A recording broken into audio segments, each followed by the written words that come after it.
Hey, this is Kevin and Steven from Ghosts of War, and today we're going to be talking about Call of Duty Ghosts, the newest Call of Duty game in the franchise. This was released on November 5th, 2013, and it was really Very good. game, Yeah, very fun.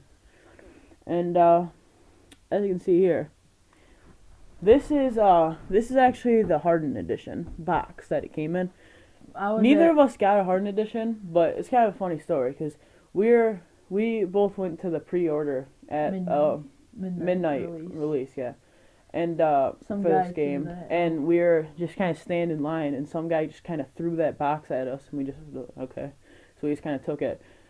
So yeah, we thought it looked kind of cool. But if you got this, it came with Free Fall and then Launch Weekend XP and an Eminem CD. Pre-order. Yeah, pre-order came with Free Fall. Like this game came with Free Fall too. The pre-order came with the Ghost guy, but it wasn't the classic Ghost. It was just the normal. So this got a bit more, but we didn't actually get that. So that really. It's a pretty cool. Yeah, it just kind of looks cool. Yeah. That's the other side. Yeah, top. Very dusty, but yeah, top. Just looks kind of cool. So there's a lot of stuff to talk about this game. Really fun game. I've been playing it on the Xbox One lately, because ever since I got the one for Christmas, I upgraded it from 360 for the low price of $10. Mm-hmm. So thought that was kind of cool. They let you just trade in your 360 game for it. So yeah, I've been playing it on Xbox One. Really fun. New DLCs, really fun. But yeah, really just an overall great game. There's a lot to talk about too. Campaign.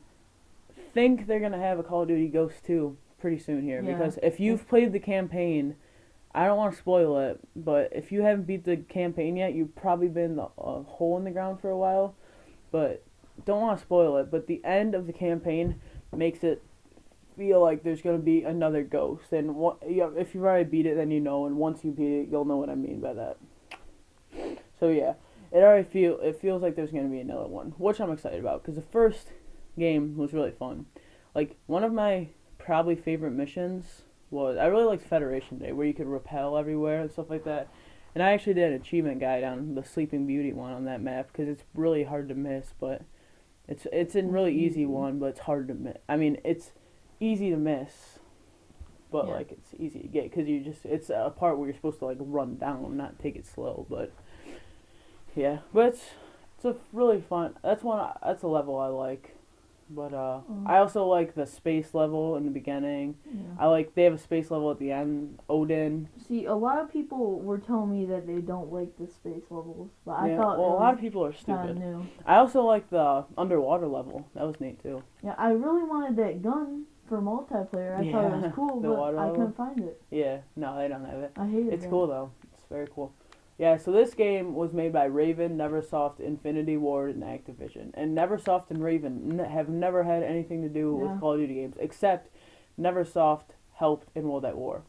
But Raven... Learn something new every day.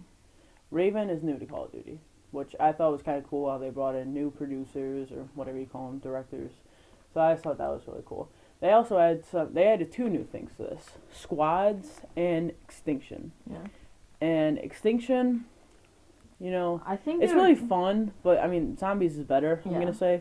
But Extinction's fun because I like how you can like search and find like attachments for your weapons, and every time you get an attachment, it changes camos, and I like how